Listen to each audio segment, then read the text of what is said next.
7월 16일 목요일 황장수의 뉴스 브리핑 시작하겠습니다. 먼저 오늘 첫 뉴스는 당청 관계가 복원되는가 하는 것입니다. 오늘 오후에 새누리당의 새 원내대표, 정책위 의장, 사무총장 등 지도부는 청와대를 예방해서 박근혜 대통령과 상견례를 갖습니다.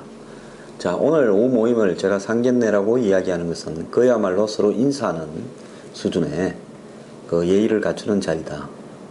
그렇기 때문에 상견례라고 이야기하는 겁니다.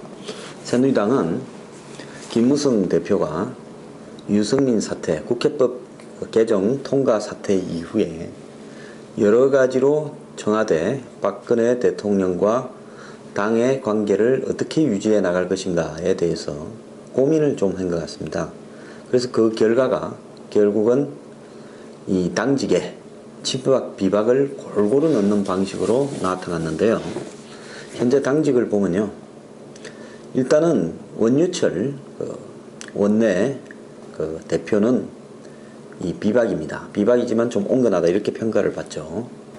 그리고 정책위 의장으로 뽑힌 김정훈 의원은 일부에서는 친박이라고 일부에서는 비박이라고 언론 보도도 좀 엇갈리는데요. 한 51대 49 정도로 친박이 아닌가 봅니다. 그리고 사무총장, 내년에 오픈 프라이머리를 한다면 사무총장이 공천에 별 힘을 쓸 일도 없죠. 어쨌든 사무총장은 친박이지만은 다소 온건한 굉장히 이분 양반입니다. 황진화 의원이 정해졌고요.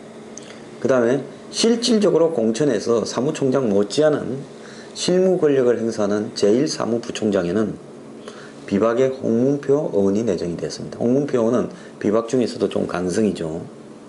그리고 이제 제2사무부총장에는 서청원 대표의 측근인, 서청원 전 대표의 측근인 박종희 전 의원이 내정이 되었고요. 그 다음에 이 김연우 대변인은 비박이고, 새로 이번에 친박의 강경 초선인 이장우 의원은 대변인이 됐고요.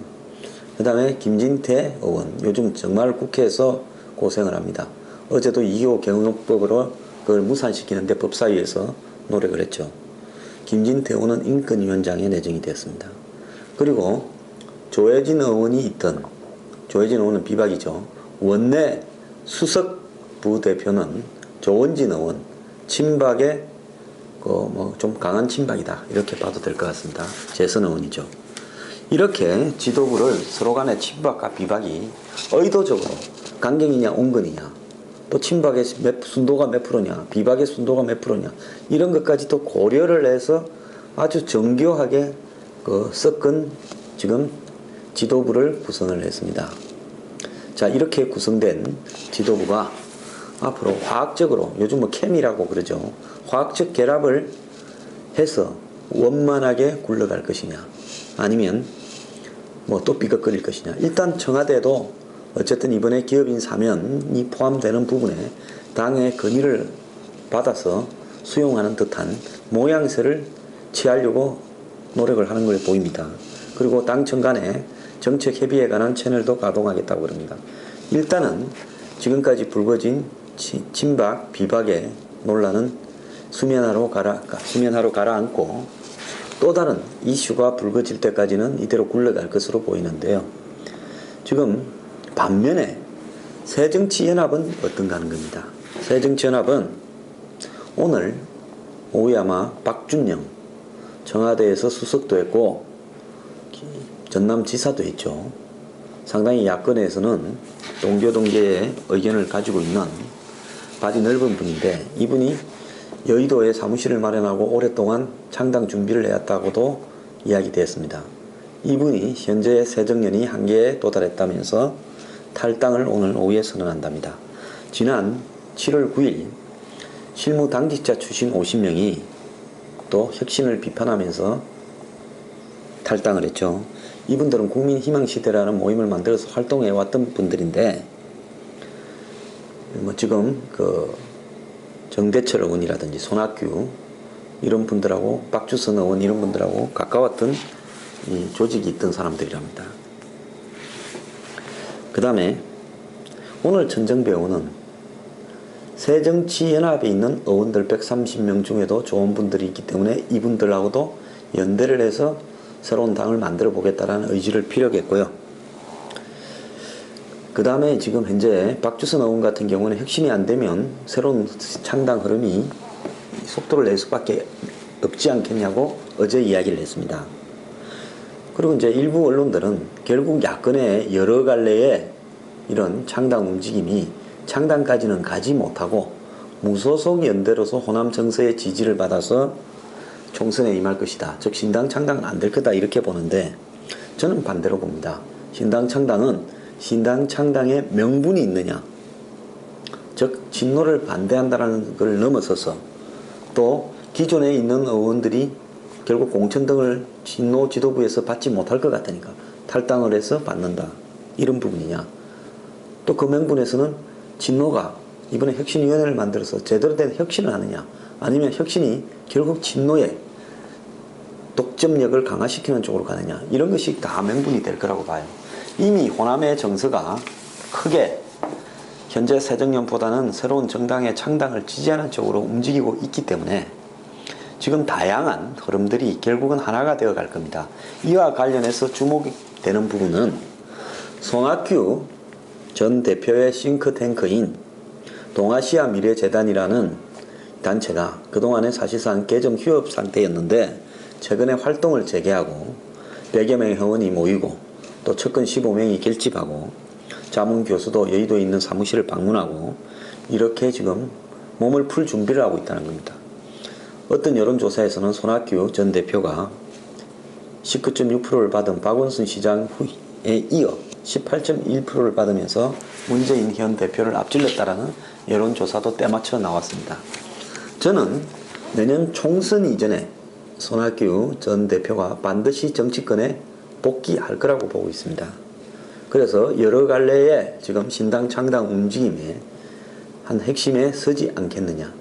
야권에서 신당이 되려고 하면 비노 중에서도 결국은 대선 주자로서 저 사람 옆에 서면 저 사람을 대선 후보로 당선시켜서 결국은 당 정권을 얻을 수 있다. 이런 그 가능성이 보이는 사람이 있어야 신당이 창당될 수 있습니다. 그래서 그 비노 중에서 지금 그런 어떤 부분들이 취약하기 때문에 손학규 전 대표가 신당 창당 흐름에 가세할 때는 그 흐름이 속도도 빨라지고 100% 신당 창당으로 나올 거라고 봅니다. 그 다음에 많은 분들이 올 10월 달에는 재보선이 있을 거냐를 의구심을 갖고 있는데요. 왜 그런가 하면 뭐 총선이 있기 때문에 올 10월 달에는 재보선이 없다. 그리고 재보선은 이제는 또 1년에 한 번만 하는 법을 통과시키자. 뭐 이런 여러 가지 이야기들이 있습니다. 어쨌든 이 가장 중요한 것은 정치개혁 특위에서 인구 편차 2대1을 넘어서는 안 된다라는 헌재의 판결을 받아서 그걸 맞게 고쳐야 됩니다. 그래서 지역구가 다시 재확정돼야 되는데요. 이것이 9월 전에 되겠죠. 그러면 법이 통과되기 이전에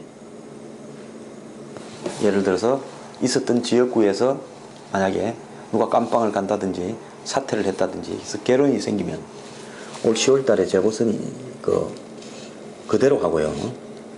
그 다음에 법이 통과된 이후에 예를 들어서 개론이 생기거나 이렇게 된다면 그건 내년 4월 총선부터 적용이 되는 겁니다.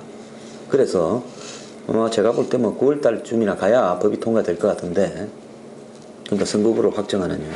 그 전에 만약에 개론 요소가 발생하면 올해는 재보선을 할 수는 있습니다. 그래서 제가 새누리당 지도부에 당부하고 싶은 부분은요, 나중에 갈라서든 또 나중에 계속 합쳐서 지금처럼 굴러가든 중요한 것은 지금 새누리당이 여당으로서 힘이 있을 때, 그리고 야당이 지리멸렬할 때 새누리당이 지금 우리 사회의 산적한 경제나 민생에 관련된, 더 나아가서 한국 사회의 구조개혁과 관련된, 사회개혁과 관련된, 부패 척결과 관련된 과제에 대해서 신속히 좀 치고 나가라는 겁니다. 그러지 못하면서요. 어떻게 하면 시간만 끌면서 그냥 총선까지 달수만 죽여가면서 또 혹은 뭐 이 제 생각입니다만은 박근혜 대통령이 빨리 힘이 빠져서 레임덕이 와서 당에 관여하지 못하기만을 기다리면서 더 나아가서 개헌을 밀어붙일 상황이 오기만 기다리면서 세월을 보내는 것은요, 그것은 여당으로서 책임을 방기하는 겁니다. 지금까지 새누리당이 뭐 하나를 경제개혁을 제대로 했습니까? 사회개혁을 제대로 했습니까? 제도개혁을 제대로 했습니까? 힘 있는 사람 봐주는 데만 앞장서지 않았습니까? 새누리당이요, 이런 식으로 가면 야당이 아무리 시원찮다 하더라도 내년 총선은 모르겠지만 그 다음 대선에서는 이길 수 없습니다. 지금 사회 분위기가 절대적으로 새누리당이 유리한 쪽으로 가고 있지 않습니다. 새누리당은 개혁이 가능할 때 싸움은 미루고 박 대통령과 손발을 맞추어서 제대로 개혁 법안을 통과시키고 개혁과 관련되는 정책 발표를 좀 하길 바랍니다. 자, 이 부분과 관련해서 잠시 후 영국의 보수당에 대해서 이야기 좀 하겠습니다.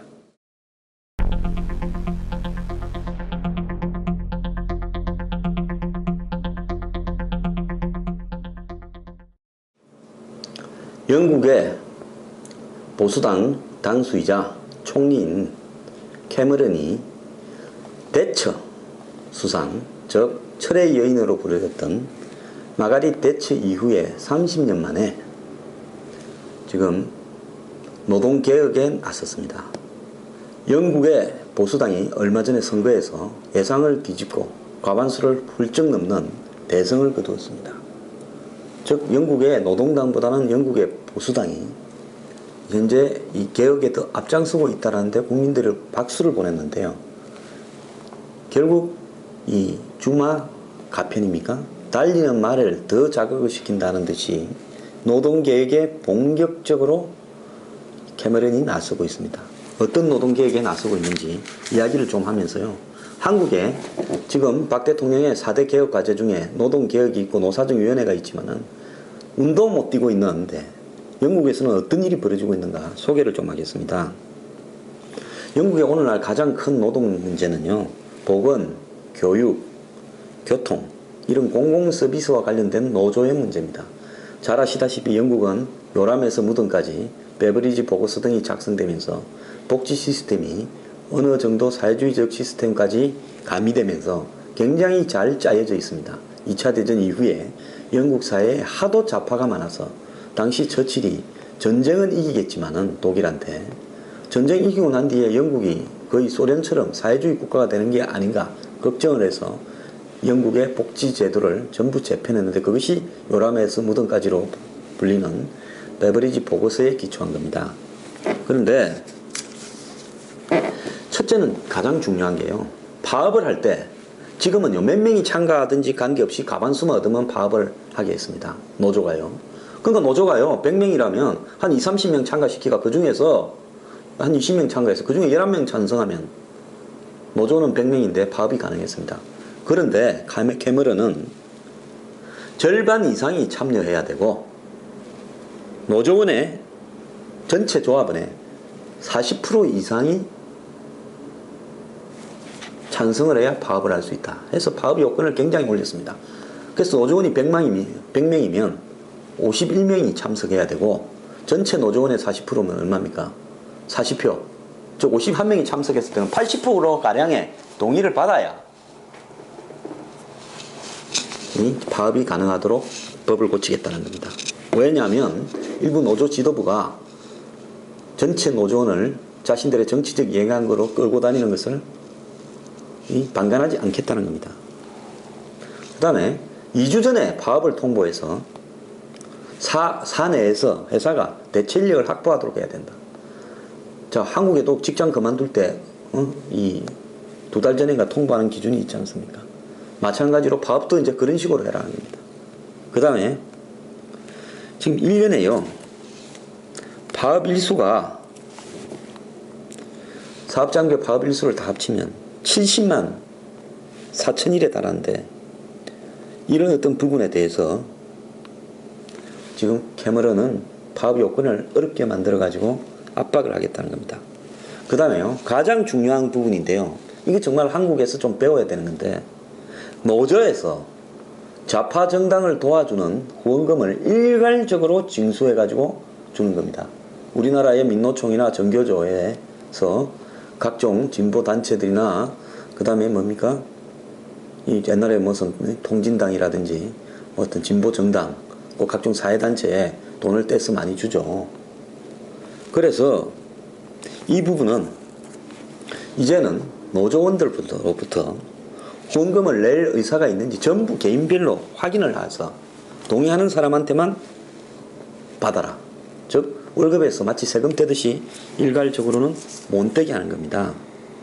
그래서 뭐 난리가 났어요. 노조들은 최근에 말이야 선거 좀 이겼다고 노동 탄압 법안이다 이렇게 이야기하지만은, 저는 영국 사회의 고질병을 치료하기 위해서 과감하게 정당이 타 좌파 정당의 온상이 되는 후원금 문제와 노조와의 관계에 대해서도 칼을 대고 나서겠다는 거예요. 지금 보면요, 뭐 한국에 한번 보십시오. 각종 노조들이 말입니다. 예? 뭐 쪼개기 후원금 행세로 자기들 마음에 드는 의원들 밀어주는 거, 그 뭐 일종의 정치 자금과 관련되는 위반일 수도 있습니다. 또 더 나아가 가지고 진보 정당, 뭐 좌파 정당, 종북 정당 밀어주는 부분, 또 각종 사회단체 밀어주는 부분, 이런 부분에 대해서 이제 차단해 놨었다. 영국 같은 민주주의의 원산지에서요. 저는 굉장히 중요하다고 보는데요. 한국에서는요, 기껏해야 님을 위한 행진곡 하나 부르느냐 부르지 못하느냐에 대해서도 여당 지도부가 말 한마디 제대로 못합니다. 한국의 여당은 자신의 색깔이 아니라 좌파와 중도의 색깔을 맞추는 데 급급하고 있습니다. 한국의 여당 지도부가요, 개혁보수, 좀 더 이 진보된 보수를 할 수도 있다고는 봅니다. 그러려면요, 할 부분을 제대로 하고 그 다음에 개혁적인 안을 이야기하면 누가 뭐라 그러겠습니까? 정작 진정한 보수로서 해야 될 부분을 하지 않고 좌파 진영 따라하기, 흉내하기, 거기에 대해서 관용을 갖기, 이런 식으로 일관하기 때문에 욕을 먹는 겁니다. 하려면 제대로 된 보수도 좀 하십시오. 한국에요, 새누리당, 새누리 하지 말고 영국처럼 차라리 보수당이라고 이름 바꿔라 그러면 죽어도 안 바꾸겠죠.